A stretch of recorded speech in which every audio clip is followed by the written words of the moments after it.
Hi everyone. स्वागत है आपका पुनः हमारे इस चैनल पर। तो अब आज हम चर्चा करेंगे आर्कियन केमिकल इंडस्ट्रीज लिमिटेड की, जिसका कि आईपीओ भी खुलने जा रहा है 9 नवंबर को। और ये कंपनी स्पेशलिटी केमिकल्स सेक्टर में काम करती है। इनकॉर्पोरेट हुई थी इनिशियली 2003 में। तब इसका नाम आर्कियन केमिकल इंडस्ट्रीज था और 2021 में इसका नाम चेंज होकर हुआ Archean Chemical Industries Limited. Promoters की डिटेल्स आपकी स्क्रीन पे है। इशू हाइलाइट्स की बात करें तो 9 नवंबर को इशू खुलेगा, 11 नवंबर को बंद होगा। और ये इशू का साइज जो है 1462 करोड़ का है, जिसमें से ओएफएस 657 करोड़ का है। फ्रेश इशू 805 करोड़ का है। 55% फ्रेश इशू है और 45% इसका ओएफएस है। और प्राइस बैंडविड्थ 386 से लेकर 407 रुपीज तक है। फेस वैल्यू 2 रुपीज है। एक रिटेल इन्वेस्टर्स 14,652 के साथ 36 शेयर्स के लिए अप्लाई कर सकता है। लिस्टिंग इसकी बीएसई एनएसई दोनों पे होगी। अब कंपनी करती क्या है basically, they are a leading speciality marine chemical manufacturer India में। और ये इनका जो फोकस है to produce and export bromine, industrial salt और sulphate of potash to customers around the world. और ये इंडिया का लार्जेस्ट एक्सपोर्टर है ब्रोमीन और इंडस्ट्रियल साल्ट की। और इन्होंने 2.7 मिलियन टन फिजिकल 2021 में एक्सपोर्ट किया था। ये एफ&एस की रिपोर्ट के हिसाब से है। और company is the only manufacturer of sulphate potash in India. तो डेफिनेटली बाकी कंपनीज के लिए एक एंट्री बैरियर रहेगा। और अगर कस्टमर्स तक पहुंचते कैसे हैं, इनकी एक इंटीग्रेटेड प्रोडक्शन फैसिलिटी है for bromine, industrial salt and sulphate of potash, जो कि हाजीपीर गुजरात में लोकेटेड है। और 2022 जून की बात की जाए तो इनका जो कैपेसिटीज है 28,500 मेट्रिक टन है ब्रोमीन की। और इंडस्ट्रियल साल्ट और सल्फेट की पोटैश की कैपेसिटीज भी आपके स्क्रीन पे है। कंपनी मेरिन केमिकल बिजनेस जो है प्रिडोमिनेंटली कंडक्ट करती है बिजनेस टू बिजनेस बेसिस पे, both in India and international. और मार्केट करती है कंपनी 18 ग्लोबल कस्टमर्स 13 कंट्रीज में और 24 कस्टमर्स, अगर हम 30 जून 2022 के डेटा की बात करते हैं तो। अब इनके एसेट्स की बात की जाए तो इनके एसेट जो है 1429 से बढ़कर 1530 करोड़ हुए। 7% का ग्रोथ आया है मार्च 22 में।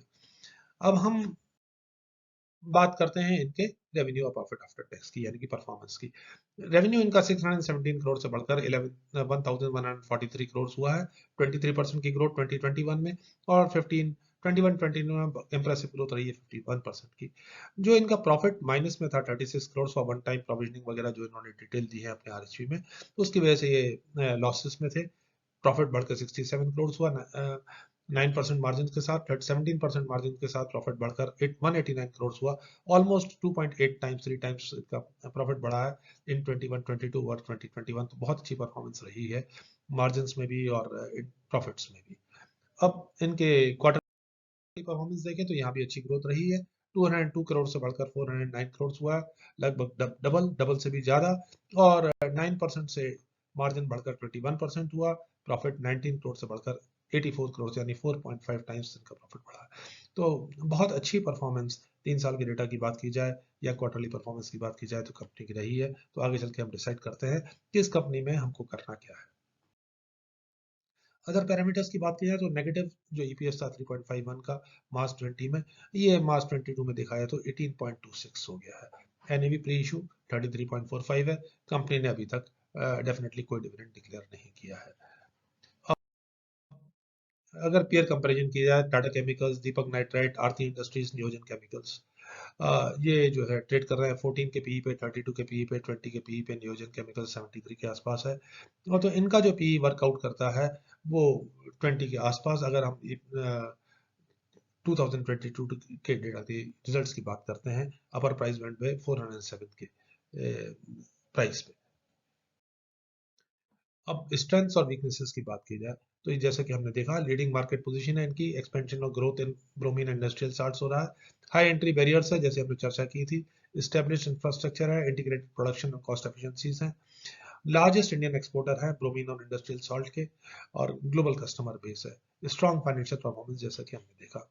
अब थोड़ा इनके फ्लिप साइड्स भी देख ली जाए तो कंपनी जो इनके जो मैन्युफैक्चरिंग प्रोसेस है उसमें काफी रिस्क इन्वॉल्व रहती हैं, because they involve manufacturing, storage and transportation of various hazardous substances. ये केमिकल बिजनेस के साथ डेफिनेटली एसोसिएटेड रहेंगे। जो कंपनी की मैन्युफैक्चरिंग फैसिलिटी है उस पे सब्जेक्ट टू स्ट्रिंजेंट स्क्रूटनी है, इंस्पेक्शन है, ऑडिट है, थर्ड पार्टी एनवायरमेंटल एजेंसीज का, गवर्नमेंट अथॉरिटीज का etcetera, but it is part of chemical business.